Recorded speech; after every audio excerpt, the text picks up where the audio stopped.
Hello everyone and welcome. In today's video, I'm going to offer some advice if you want to start your own historical Dungeons & Dragons campaign. So before I begin, I suggest you get yourself a nice drink and get comfortable. So, tip 1. Choose an era you are most interested in.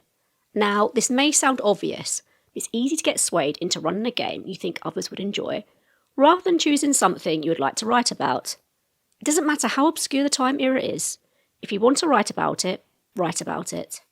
When you're interested in something, it will shine through and make your game more appealing, despite the players not being familiar with the material. Now don't get me wrong, finding something interesting can be very difficult and can take a lot of time, especially when nothing springs to mind. Also, sometimes what we think is interesting loses its shine and we move on.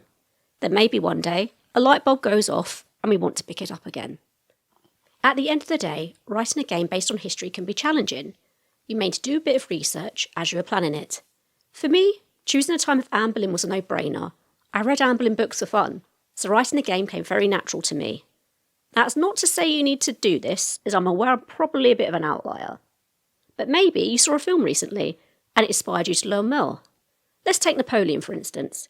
I vaguely knew who Napoleon was from the Battle of Waterloo. But after watching Ridley Scott's film, Napoleon, my interest was piqued, and I'm planning to read a lot more about that era and Napoleon himself.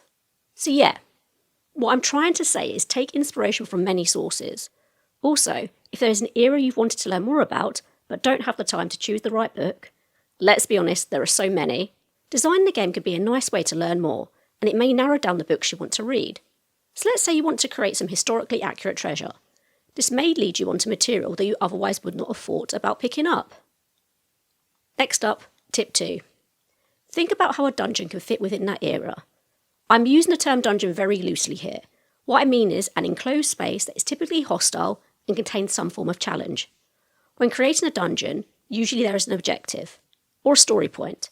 For example, to defeat a wizard, or to retrieve some lost treasure. Or in my case, defeat a wizard and rescue a prisoner.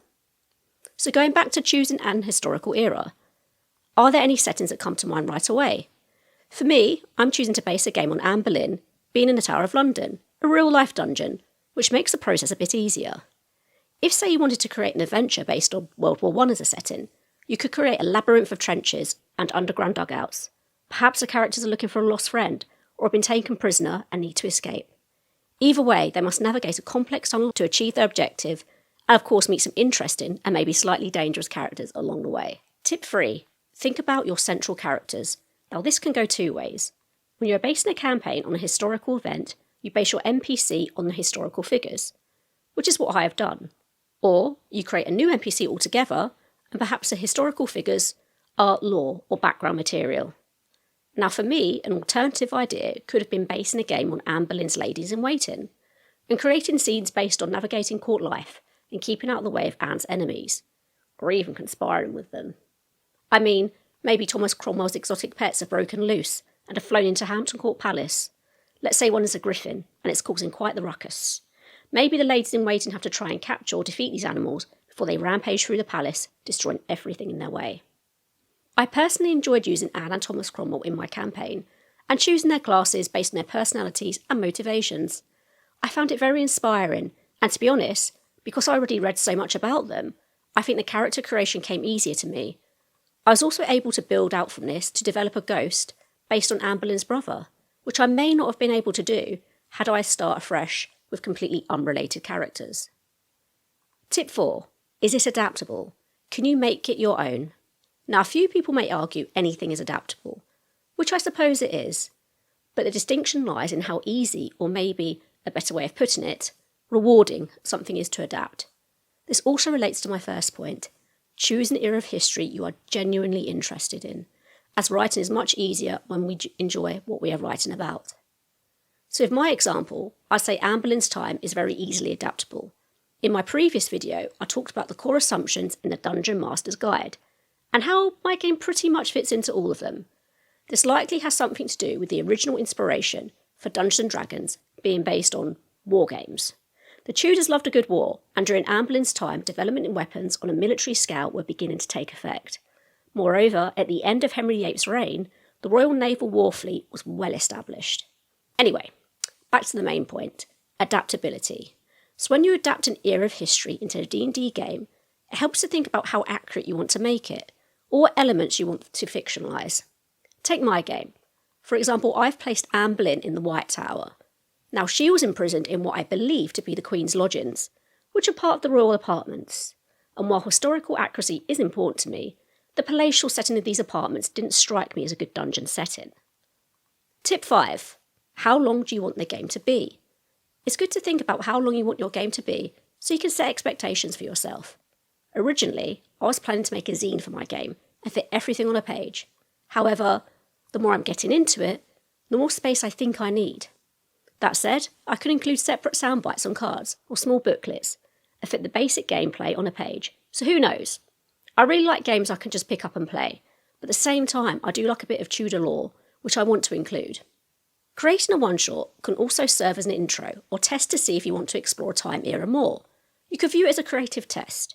If the ideas flow freely, as you find yourself wanting to build and expand, go for it. Either way, you get a game out of it that you can play with friends. This is also related to another point that I could expand on. Don't try and be a perfectionist about it. If the game ends up being shorter than expected, don't beat yourself up. Likewise, if you are aiming for one shot and the material you are writing is prolonging the session, work with it. Another option is to perhaps serialise the game. Maybe have different chapters. Let's say my interest in the Tudor era doesn't wane, and I want to go back in time and focus on Henry VII, or go forward and write about Elizabeth I, who was Anne Boleyn's daughter. I could end up covering most of the era, when my initial idea was just a one-shot. So what I'm trying to say is have a loose idea about the length of your game, but don't be too rigid about it. Another technique you could try is to write a short story about what you want to cover. It could be a really short, like a paragraph long, or it may total several thousand words. Doing this, though, will give you an idea of how expansive your game may be, and also is a great opportunity to get some research in. Another idea I've had, courtesy some of the comments left on my previous video, so thank you very much, is to explore some more of Anne Boleyn's heritage with a focus on Celtic lore and mythology. I really like the prospect of being able to bring in some of the elements of the Feywild into my game, and introducing creatures and gods that represent Celtic culture. I'm also excited about creating some Fey-inspired character art, as it's something I'm quite drawn to, but I've never attempted. I may even go one step further and draft art for a prayer book or a book of verse that aligns with the Celtic gods. Perhaps Anne kept this book hidden in fear of stoking up even more religious division, as it was likely heretical to praise the gods of the old and draw knowledge from them. Anyway, that's all for this week, and I'll see you in the next one.